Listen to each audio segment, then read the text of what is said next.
I never thought I'd find love while tailing a corporate criminal, but life has its own choreography. That rainy Tuesday in Nairobi, I was supposed to be gathering intel on Wells Industries' waste management practices. Instead, I found myself signing up for salsa lessons at Studio 54 Dance Academy, all because my target frequently visited this place. "Welcome to Beginner's Salsa," announced the instructor, a petite woman with silver-streaked hair. "Everyone find a partner." I scanned the room, secretly hoping to spot someone connected to Wells Industries. That's when I first saw her, tall, graceful, with chestnut hair cascading past her shoulders. She stood alone, wearing a forest green tank top that matched her dance pants perfectly. "Looks like we're the only ones without partners," she said, extending her hand. "I'm Bridget." Her blue eyes caught mine, and for a moment, I forgot I was here on a case. "Olivia," I managed, taking her hand.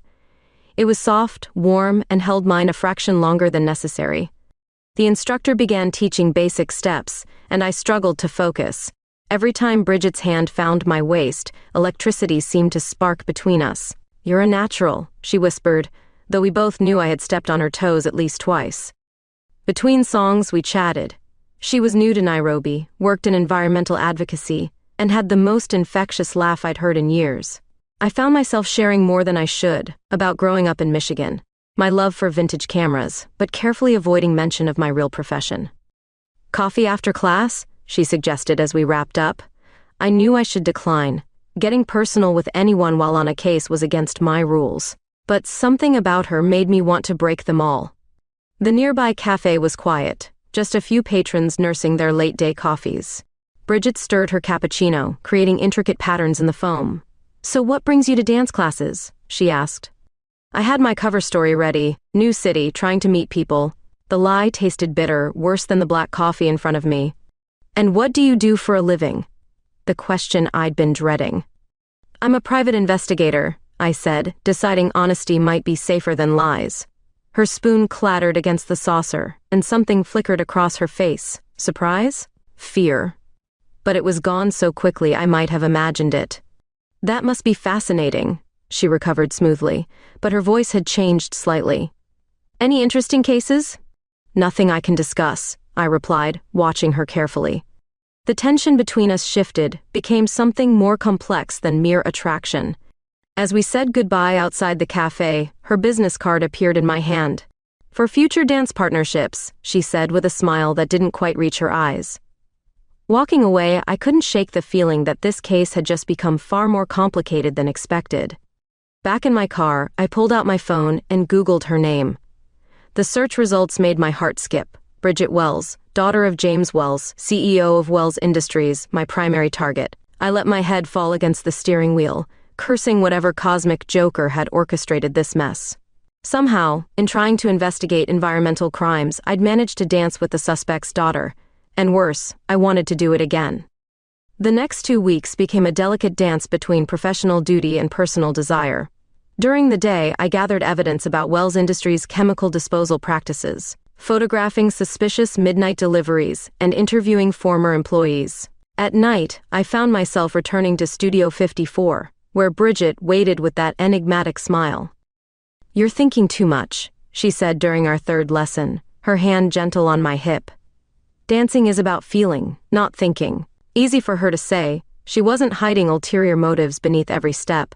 Yet when she pulled me closer to demonstrate proper frame, my brain short-circuited anyway. The investigation was progressing slowly. Anonymous tips suggested Wells Industries was dumping harmful chemicals into local water sources, but proving it was another matter. Meanwhile, Bridget was becoming increasingly difficult to resist.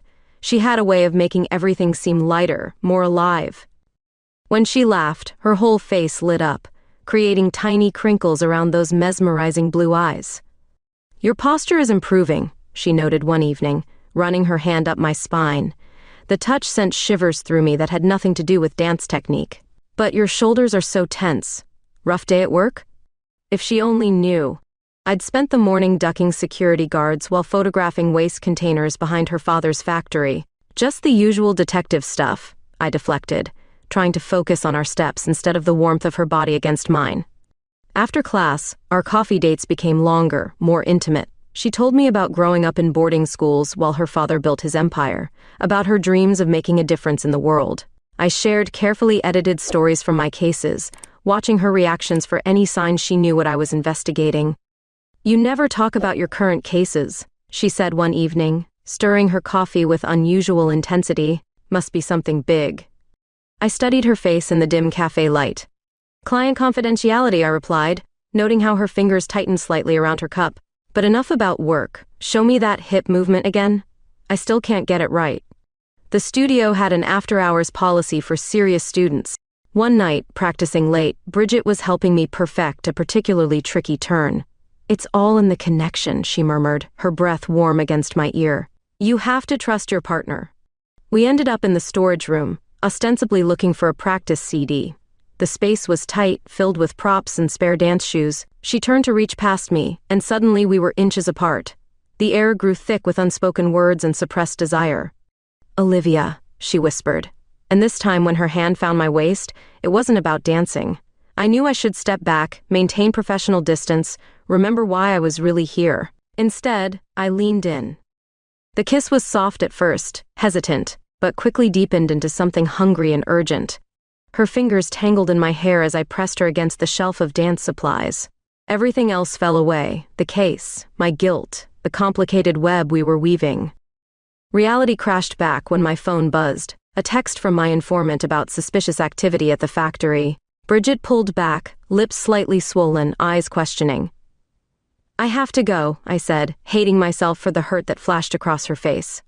Walking to my car, I touched my lips, still tingling from the kiss. The situation had officially spiraled out of control. I was falling for the daughter of my target, compromising my investigation with every dance step, every stolen moment. Yet as I drove toward the factory, all I could think about was the taste of her lips and the way she'd whispered my name. On my dashboard, the folder of evidence against Wells Industries seemed to mock me. I was in deep trouble, and the worst part was, I wasn't sure I wanted to find my way out. The protest caught me completely off guard. I was staking out Wells Industries' main gate when a crowd of environmental activists materialized, carrying signs and chanting slogans. My heart nearly stopped when I saw who led them. Bridget, megaphone in hand, her face fierce with determination. "Wells Industries, stop poisoning our water." Her voice rang clear across the parking lot. I slumped lower in my car seat, caught between professional interest and personal panic. The Bridget before me was different from my dance partner. This was a warrior, passionate and fearless. Later that evening, my office felt smaller than usual as I reviewed the protest footage. Bridget had looked stunning, her hair whipping in the wind as she rallied her followers. The door creaked open, and there she stood, still in her protest clothes. "Surprised?" She leaned against my desk, arms crossed. "I wondered when you'd figure it out." "How did you find my office?" I managed, trying to hide the evidence scattered across my desk. "I'm not just a pretty dance partner, Olivia." She moved closer, her expression unreadable. "I've been fighting Wells Industries for months. The question is, why are you investigating them?" The tension crackled between us. I should have told her everything, but professional instincts died hard. Client confidentiality, remember? She laughed, but it wasn't her usual warm sound. "Right. Well, I have something that might interest your client." She pulled out a USB drive. "Internal documents about chemical disposal practices. My father's company isn't just breaking laws, they're destroying lives." My head spun. "Your father's company?" "James Wells is my father," she confirmed, watching my reaction. "And I'm trying to stop him." The pieces clicked into place, her tenseness when I mentioned my profession, her environmental work, the flickers of recognition when Wells Industries came up in conversation. "Why are you showing me this?" She moved closer, her scent making it hard to think clearly. "Because I trust you, and because." Her hand found mine. "I'm tired of pretending our dance classes are just dance classes." What happened next was inevitable, really. The kiss was different from our storage room encounter, desperate, hungry, full of shared secrets and suppressed desires. Files scattered as she pressed me against my desk, her hands tangling in my hair. Hours later, we lay tangled together on my office couch, her head resting on my shoulder. The USB drive sat on my desk, a digital Pandora's box waiting to be opened. "Tell me everything," I whispered. She did. Growing up watching her father's company expand, suspecting something was wrong but lacking proof. Joining environmental groups in college, then returning to Nairobi to fight from within. The dance classes were her escape, until they became something more. "I never expected you," she murmured, tracing patterns on my skin. A beautiful detective who could actually help expose the truth. I should have felt triumphant. This was the breakthrough my investigation needed. Instead, I felt sick. The USB drive contained enough evidence to destroy Wells Industries and Bridget's father. It would also destroy her world. Dawn was breaking when I finally opened the files. What I found made my blood run cold. The chemical dumping was worse than anyone suspected, and James Wells wasn't just aware, he was orchestrating it all. Photos, emails, financial records. A perfect case wrapped in a neat digital bow. Bridget watched me read, her face a mask of determination and pain. "Now you know everything," she said quietly. "What are you going to do about it?" I stared at the evidence of James Wells's crimes, then at his daughter's face, this brave, beautiful woman who'd chosen justice over family loyalty. The line between personal and professional had completely blurred, and I wasn't sure I could find it again. The morning sun painted shadows across my office as I faced the most difficult decision of my career. The case of my life was in my hands, delivered by the woman who'd stolen my heart. Sometimes love and duty align perfectly, but this wasn't one of those times. The evidence against Wells Industries grew like a toxic bloom. Every file on Bridget's USB drive opened new avenues of investigation, each more damning than the last. Internal memos detailed systematic environmental violations spanning decades. Laboratory reports showed contamination levels far exceeding legal limits. The smoking gun was a series of emails from James Wells himself, explicitly ordering the cover-up. Between gathering evidence and dance classes, Bridget and I grew closer. She'd come to my office late at night, bringing takeout and inside information. "Dad always hosted board meetings in the East Wing," she'd say, sketching rough floor plans on napkins. "That's where they keep the sensitive files." One evening, as we reviewed security camera footage, she grew quiet. "I used to love visiting the factory as a kid," she said, staring at images of her father's empire. "Dad would let me sit in his big leather chair, pretending to run the company. He called me his little CEO. I wrapped my arms around her, breathing in her familiar scent. "You're doing the right thing," I whispered, hoping it was true. The investigation took an unexpected turn when my informant inside Wells Industries went silent. 3 days without contact turned into a week. "Maybe they're on to us," Bridget suggested, pacing my office. The thought had occurred to me too. That night, while practicing our dance routine, Bridget seemed distracted. "Dad's been acting strange lately," she said during a water break. "Having private meetings, shredding documents. Something's happening." Before I could respond, my phone buzzed with an anonymous text. "Drop the Wells case or regret it." I showed it to Bridget, watching her face pale. "He wouldn't," she started, then stopped. "Actually, he might. Dad's always been ruthless in business." The threat changed everything. Our dance practices became cover for strategy sessions. Bridget provided security codes and schedules, while I planned our next moves. We were running out of time. Whatever James Wells was planning, we needed to act first. "Tell me about the factory's waste disposal system," I asked one night, as we swayed together in the empty studio. Bridget's hand tightened on my shoulder. "There's a hidden pipeline," she said. "Dad showed me once, proud of his cost-saving measure. It bypasses all environmental controls. Can you prove it exists?" She nodded slowly. "I have old photos somewhere, from those father-daughter factory visits." The next day, while reviewing those childhood photos, Bridget broke down. "He used to be different," she insisted, tears streaming down her face. "Or maybe I just didn't want to see it." I held her as she cried, feeling the weight of betrayal in her tears. The photos showed a younger, smiling James Wells with his daughter, standing proudly before his growing empire. In one image, they were next to an industrial pipeline, the same one now poisoning the community's water supply. That evening, a package arrived at my office. Inside was a single black rose and a note, "Final warning." Bridget's face hardened when she saw it. "He's trying to scare us off," she said. "It won't work." But fear had already crept in, wrapping around us like a toxic cloud. During dance practice, I caught myself checking exits, scanning for threats. Bridget insisted on staying at my place, saying she felt safer there.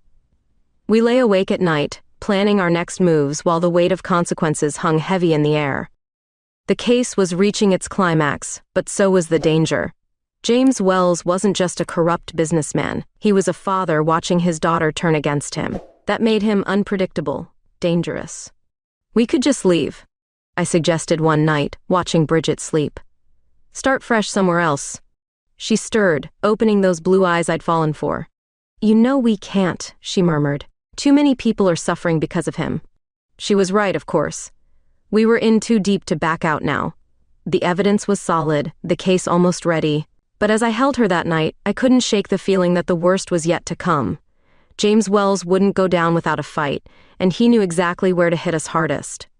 It was bound to happen eventually. I'd gotten sloppy, let my guard down, left case files spread across my apartment while Bridget slept in my bed. The morning started normally enough. Coffee brewing, shower running, the familiar rhythm we'd fallen into. Then I heard the sharp intake of breath from my home office.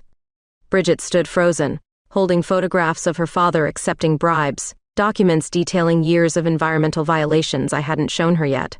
But it was the surveillance photos that made her hands shake, dozens of shots of her, taken long before we met, when I was first building the case. "You were watching me?" Her voice cracked. "All this time?" "Bridget, I can explain. But could I? How do you explain investigating someone before falling in love with them?" "The dance classes," she continued, realization dawning. "You didn't just happen to be there, you were following me." I reached for her, but she stepped back. "Yes, initially. But everything that happened between us was part of your investigation?" The hurt in her eyes cut deeper than any threat her father could make. "No. Well, at first, maybe, but—" "Stop." She held up her hand. "Just stop." The photos scattered across the floor as she grabbed her coat. "I trusted you, Olivia. I gave you everything. Evidence against my own father, my heart, everything." "It changed," I called after her. "The moment I met you, it all changed." But the door had already slammed. The silence that followed was deafening. Hours turned into days. Bridget didn't come to dance class. My calls went straight to voicemail. The investigation stalled without her inside information. But I couldn't focus anyway. Every lead felt hollow. Every piece of evidence tainted by what I'd lost. On the fourth day, my office door opened. For a moment, hope flared, but it was just my assistant with more bad news. "Someone broke in last night," she reported. "The Wells files are gone." My stomach dropped. Without those files, months of work evaporated. But worse was the knowledge that Bridget might have been involved. Had her discovery of my early surveillance pushed her back to her father's side? I drove to the dance studio that evening, not expecting to find her. But there she was, dancing alone in the dim light. The sight knocked the breath from my lungs. She moved with such grace, such contained fury. "I didn't take your files," she said without turning around. "If that's why you're here." "I'm here because I miss you." She stopped dancing, finally facing me. "You lied to me." "I omitted things. There's a difference." "Is there?" Her laugh was bitter. "You tracked me, photographed me, used me to get to my father. And somewhere along the way, I fell in love with you." The words hung in the air between us. "Prove it," she challenged. "Show me something real. One thing that wasn't part of your investigation." I pulled out my phone, scrolling to a video I'd taken weeks ago. Bridget watching the sunset from my balcony, hair glowing golden, laughing at something off camera. "This," I said. "This was just for me." She watched the video, tears gathering in her eyes. I wanted so badly to believe we were real. We are real. The case, the investigation, that's my job. But you're everything else. The silence stretched between us, heavy with possibility and pain. Finally, she spoke. "I can't trust you right now. And without trust, we have nothing." She gathered her dance bag, pausing at the door. "For what it's worth, I didn't tell my father anything. Whatever happened to your files, it wasn't me." I watched her leave, feeling the distance grow with each step. The case files could be replaced, evidence rebuilt, but trust? That was harder to reconstruct than any investigation. Back in my empty apartment, I stared at the spaces Bridget used to fill, her coffee mug in the sink, her dance shoes by the door. The investigation had cost me everything that mattered, and I had no one to blame but myself. My phone buzzed, another anonymous threat. But this time, it felt different. Without Bridget's trust, without her by my side, what was I really fighting for? The regional dance competition loomed like a storm cloud on the horizon.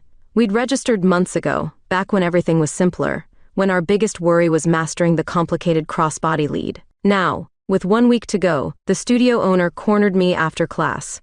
"You and Bridget are still competing, right?" she asked, clipboard in hand. "You're our strongest pair."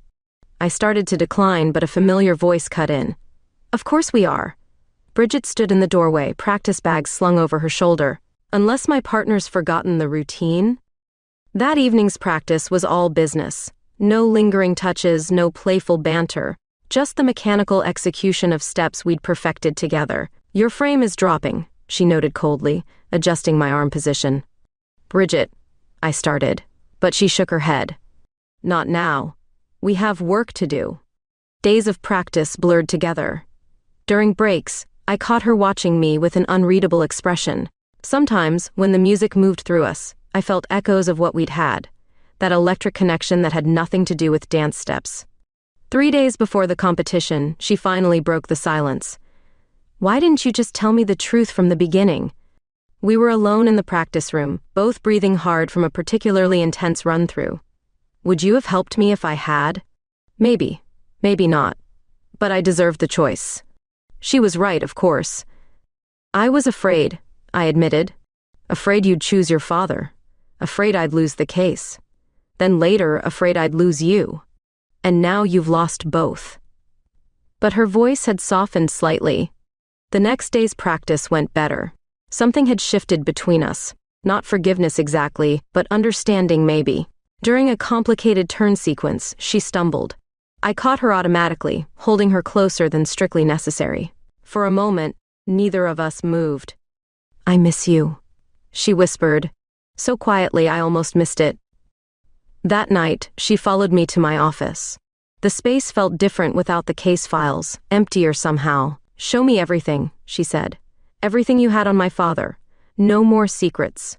I pulled out my backup copies, because of course I had backup copies, and laid out the whole investigation. Hours passed as I explained each piece of evidence, every connection. She listened silently, occasionally asking sharp questions that showed she'd inherited her father's business acumen. "All this time," she mused, "I thought I was the only one fighting him. And you were building this incredible case. We were both trying to do the right thing," I said, "just in different ways." She stood, moving to the window. "Dance with me?" "Here? Now?" "No music," she said. "Just us." In the quiet office, our bodies remembered what our hearts were still figuring out. Every step, every turn felt like coming home. When she kissed me, it tasted like forgiveness and new beginnings. The competition arrived in a whirlwind of sequins and nervous energy. Backstage, Bridget squeezed my hand. "Whatever happens out there," she said, "this is real. We're real." We took the floor like we'd never been apart. Every move flowed naturally, our bodies in perfect sync. When I lifted her, she seemed to float. When she spun into my arms, the audience disappeared. It was just us, moving together, telling our story through dance. The judges awarded us first place, but I barely noticed. All I could see was Bridget's radiant smile. All I could feel was her hand in mine as we left the stage. Later, tangled together in my apartment, she traced patterns on my skin. "We still have problems to solve," she murmured. "My father, the missing evidence." "I know," I said, pulling her closer. "But we'll face them together this time. No more secrets." She propped herself up on one elbow, studying my face. "Promise?" "Promise." The investigation was far from over, but something fundamental had changed. We'd found our rhythm again, on and off the dance floor. And this time, we were dancing the same steps, following the same music, moving toward the same goal. The Wells Industries annual shareholders meeting provided the perfect opportunity. Bridget, as the CEO's daughter, had a standing invitation. I watched from my car as she entered the gleaming corporate headquarters, her spine straight as a dancer's, her hand clutching the folder of evidence we'd reconstructed together. "Be careful," I'd warned that morning, helping her adjust her blazer. The professional outfit was a far cry from her usual dance attire, but she wore it like armor. "I have to confront him," she'd replied. "Before we take this public, he deserves that much." Now, through my surveillance equipment, I heard her heels click across the marble lobby. The security guard nodded respectfully. Everyone knew the boss's daughter. My heart pounded as she approached her father's office. James Wells stood at his floor-to-ceiling windows, surveying his empire. "Bridget, darling," he said without turning. "This is a surprise." "Is it, Dad?" She laid the folder on his desk. "Or have you been expecting this conversation?" He finally turned, and I caught my first clear look at the man I'd been investigating for months. He had Bridget's eyes, but where hers held warmth, his were cold as Arctic ice. "I assume this is about the environmental concerns," he said smoothly. "Such a passionate cause of yours." "Concerns?" Bridget's laugh was sharp. "That's what you call systematically poisoning an entire community? Creating a cancer cluster that's killed dozens? Business involves difficult decisions. I have proof, Dad. Everything. The illegal dumping, the falsified reports, the bribes." His expression didn't change, but something shifted in his posture. "And what do you plan to do with this? Proof?" "That depends on you." Bridget's voice shook slightly. "Shut down the illegal operations, start cleanup procedures, make it right." "Or what? You'll destroy your own family? Tear down everything I've built? You're destroying families every day you continue this." She pulled out photographs, children in hospital beds, contaminated water samples, dead wildlife. "Look at them, Dad. Really look." For a moment, something like doubt crossed his face. Then it hardened. "You're naive, Bridget. The world isn't as simple as your environmental protests make it seem. We employ thousands. We contribute millions to the economy." "At what cost?" "At whatever cost necessary." He moved to his desk, pressed a button. "Security will escort you out. I suggest you think very carefully about your next move." "I already have." Bridget stood her ground as security approached. "I'm not that little girl in your office anymore, Dad. I won't stay quiet." Through my earpiece, I heard her steady footsteps leaving the building. Minutes later, she slid into my car, finally letting tears fall. "He won't stop," she whispered. "He'll destroy everything to keep this quiet." I pulled her close, feeling her shake. "We knew it might go this way," I thought. I hoped seeing the evidence would change something, that somewhere inside him was still the father who taught me to dance in his office. That evening, we reviewed our options in my apartment. The reconstructed evidence was strong, but James Wells had resources and influence we couldn't match. "He'll come after you first," I warned. "Try to discredit you as a rebellious daughter." Bridget nodded, stretching her dancer's legs absently. "Let him try. I'm not afraid anymore." But I was. I'd seen what powerful men did when cornered. "We could still walk away, start fresh somewhere else." She turned to me, those familiar blue eyes fierce. "Could you, really, walk away knowing what's happening here?" I pulled her close, breathing in her scent. "No, but I had to offer." "I love you for that," she said softly, "for giving me the choice, like you should have from the beginning." We spent the night planning our next moves, knowing James Wells was doing the same. The battle lines were drawn, father against daughter, corporation against truth, power against justice. "Whatever happens," Bridget said as dawn broke, "we face it together this time." I watched her sleep finally, her face peaceful despite everything. Tomorrow we'd begin our offensive, but for now I guarded her rest, knowing the hardest part of our dance was still to come. The invitation arrived on heavy cream cardstock, embossed with the Wells Industries logo. "Mr. James Wells requests the pleasure of your company," it read. My name was handwritten in elegant script. "It's a trap," Bridget said, pacing my office. "He never invites anyone to private meetings unless he's planning something." I turned the invitation over in my hands. That's exactly why I should go. The meeting was set for his private office, the same one where Bridget had confronted him days earlier. James Wells stood as I entered, every inch the powerful CEO in his tailored suit. "Miss Carter," he smiled, gesturing to a chair. "Thank you for coming. Scotch?" "No, thank you." I kept my voice neutral, professional. "Straight to business, then." He settled behind his desk. "I'll be direct. Name your price." "Excuse me?"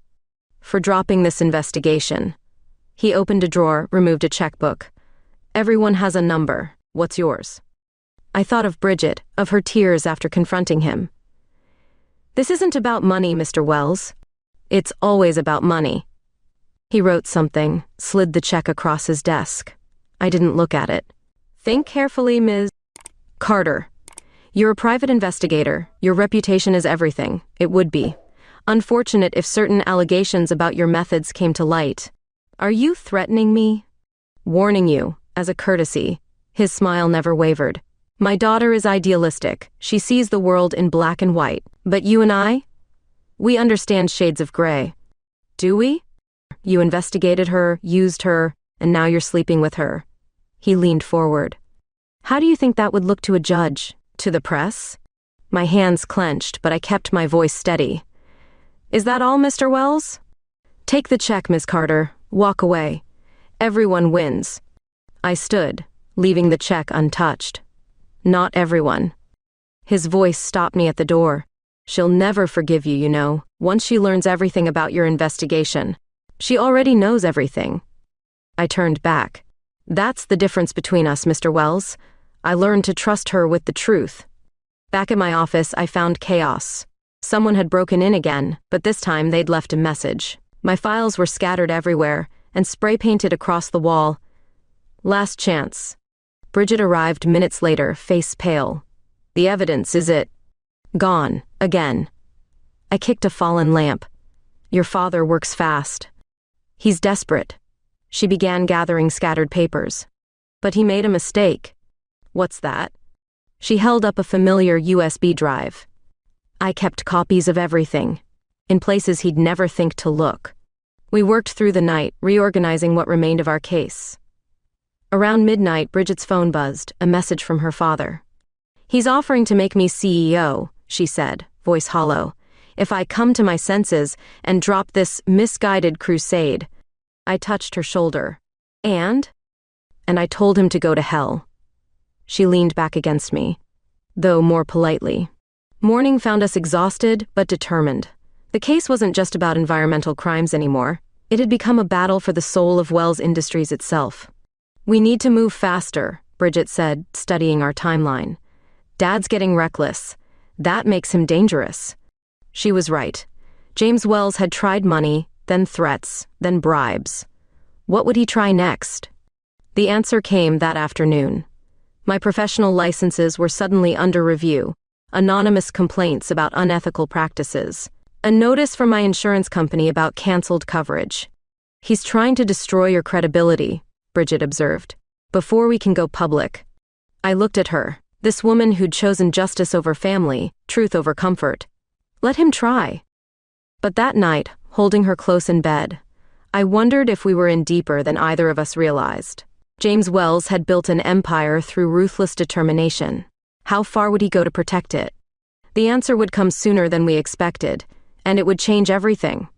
The dance studio became our sanctuary and surveillance post rolled into one.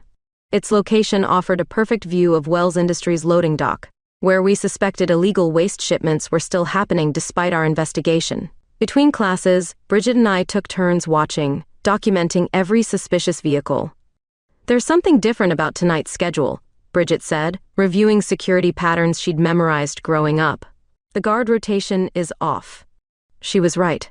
The usual clockwork precision of Wells Industries security had shifted, creating a 15-minute window around midnight, a window that screamed opportunity.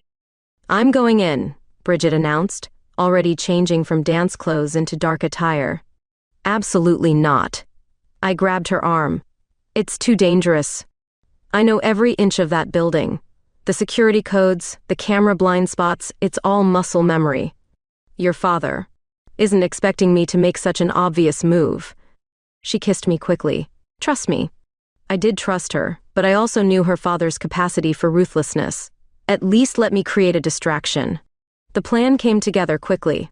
I'd trigger an alarm on the opposite side of the complex while Bridget slipped in through a service entrance. Simple, efficient, and terrifyingly dangerous.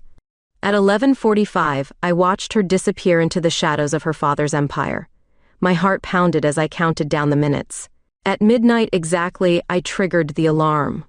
Guards rushed to investigate, just as planned. Through our earpieces, I heard Bridget's quiet breathing as she navigated the familiar corridors. I'm in Dad's office, she whispered. Something's wrong, it's too easy. Before I could respond, a new voice crackled through the earpiece. "Welcome home, sweetheart." My blood ran cold. James Wells. "Hello, Father." Bridget's voice remained steady. "Expecting me?" A father knows his daughter's patterns. "Did you really think I wouldn't recognize your handiwork in all this?" The dance studio surveillance was particularly clever. I was already running toward the building when Bridget's next words stopped me cold. "The missing files," she said. "They're all here. You wanted me to find them." "Consider it a lesson in corporate strategy." His voice hardened. "Sometimes you have to sacrifice a piece to trap your opponent." The sound of multiple footsteps echoed through the earpiece. Security teams moving into position. "Miss Carter," Wells called out, knowing I was listening. "I assume you're nearby. Do join us. Let's discuss your future in this city." A trap. It had all been a trap. "Don't come up," Bridget ordered. "I can handle this." But I was already inside, using the security codes she'd given me. The building felt different at night, all sleek surfaces and shadows, like a fortress designed to keep secrets. I found them in the executive suite, Bridget facing her father across his massive desk, security teams blocking every exit. The missing case files lay scattered between them. "Ah, the gang's all here," Wells smiled. "Now, about those environmental violation claims?" "Save it," Bridget snapped. "We have copies of everything." "Do you?" He pressed a button, and screens around the office flickered to life. Security footage played across them, showing Bridget accessing classified documents, remove company property, meeting with known environmental activists. "Corporate espionage," he said sadly. "By my own daughter. The board will be devastated." "You're framing your own daughter?" I stepped forward, but security blocked my path. "I'm protecting my company, my legacy." He turned to Bridget. "One last chance, sweetheart. Walk away now, both of you." For a moment, nobody moved. Then Bridget laughed, a sound so unexpected it made everyone jump. "You still don't get it, do you, Dad?" She pulled out her phone. "I've been live streaming this entire conversation to the Environmental Protection Board." The color drained from James Wells's face as he realized his mistake. In trying to trap us, he'd incriminated himself. "Security!" he barked. But it was too late. What happened next seemed to unfold in slow motion. A guard lunged for Bridget's phone. She spun away, a dancer's instinct, but her heel caught on the plush carpet. As she fell, I saw a flash of metal in the guard's hand. I moved without thinking, throwing myself forward.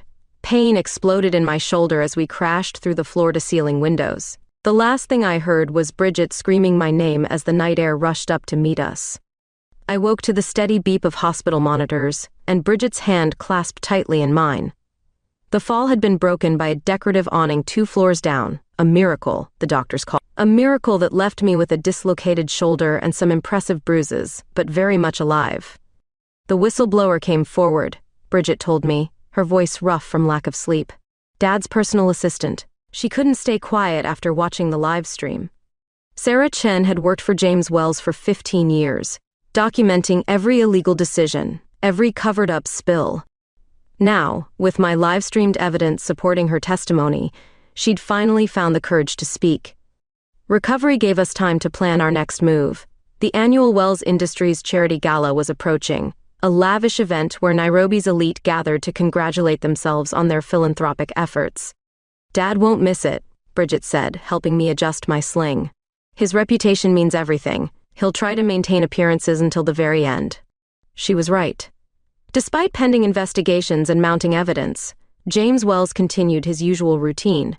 But we could see the cracks forming. Board members stopped returning his calls. Investors began quietly selling shares. The night of the gala arrived clear and cool.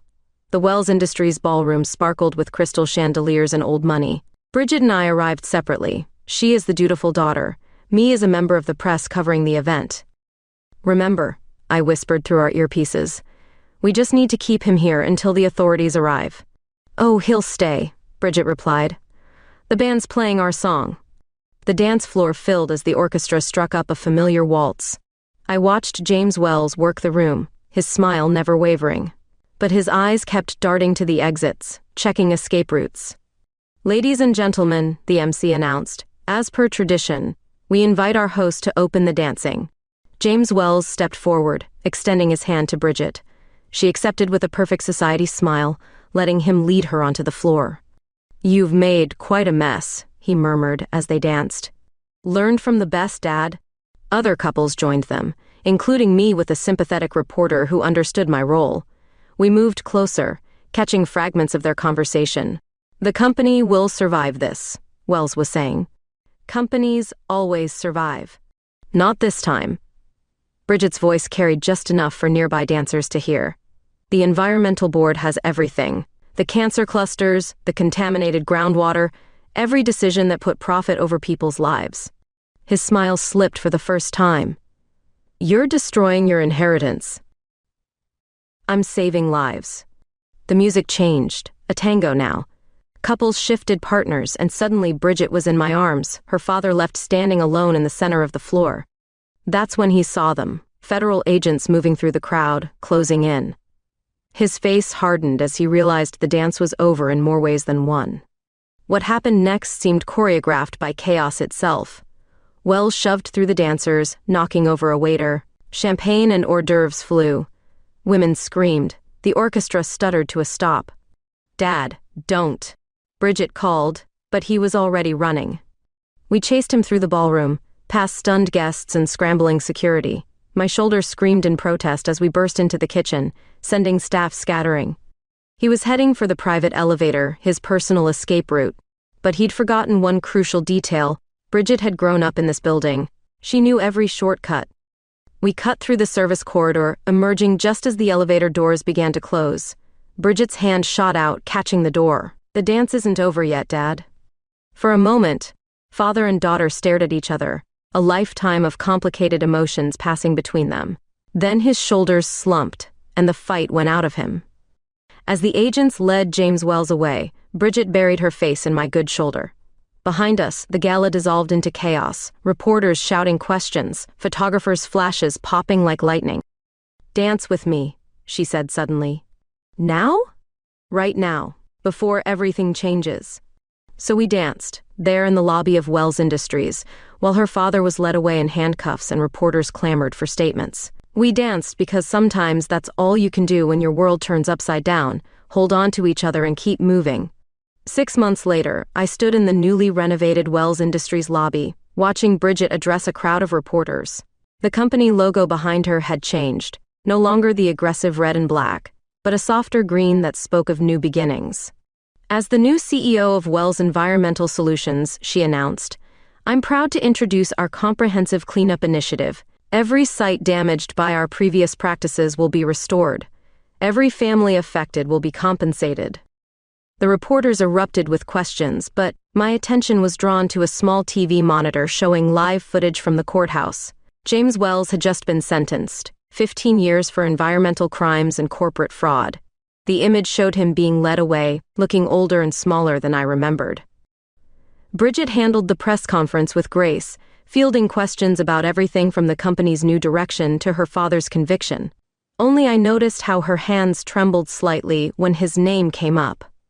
Later, in her new office, once her father's sanctuary, she collapsed onto the couch beside me. "Think I convinced them?" "You convinced everyone except yourself," I said, pulling her close. "It's okay to miss him, you know." "I miss who I thought he was." She played with my fingers absently. "The dad who taught me to dance, not the man who poisoned a community." The sun was setting over Nairobi, painting the sky in shades of possibility. Below us, crews were installing new filtration systems in the factory, the first step in a long journey toward redemption. "Speaking of dance," I said, trying to lighten the mood, "we're late for practice." The regional championships were approaching again. This time, we'd entered as defending champions, though dancing felt different now. Lighter maybe, less complicated. The studio welcomed us with familiar warmth. Other dancers nodded respectfully. They'd all seen the news, knew our story. But here, we were just another couple working on our routines. "Remember when we met?" Bridget asked as we stretched. "Did you ever imagine we'd end up here?" "Honestly, I was just trying not to step on your toes." She laughed, the sound echoing off the mirrors. "You still step on my toes. Only when you lead." Speaking of leading, she reached into her dance bag, pulled out a small box. I've been carrying this around for weeks, waiting for the right moment. My heart stopped as she opened it, revealing a simple but elegant ring. Bridget, I had this whole speech planned, she said, suddenly nervous, about how you taught me to trust again, how we make the best partners on and off the dance floor. But really, it comes down to this: I love you. Marry me? The answer was simple as a dance step, natural as breathing. Yes. She slipped the ring on my finger, and we swayed together in the empty studio, no music needed. Through the windows, the sunset painted us in golden light, while below, the city hummed with life and second chances. Your father's not going to be able to walk you down the aisle, I said softly, knowing it was still a raw wound. No, she agreed. But he taught me something valuable in the end. Sometimes the hardest path is the right one. We danced until darkness fell, our shadows merging on the studio floor. The investigation that had brought us together was over, but our story was just beginning. Sometimes love grows in the strangest places, between dance steps and danger, between right and wrong, between who we were and who we choose to become. Later that night, as Bridget slept beside me, I watched the city lights twinkle like stars. Wells Industries was transforming under her leadership, healing the wounds her father had created. It wouldn't be easy, but then the best dances never are. Tomorrow would bring new challenges, new steps to learn. But tonight, in the quiet darkness, I held my fiancé close and thanked whatever twist of fate had sent me to that dance studio all those months ago. Sometimes the best investigations don't solve crimes, they solve hearts.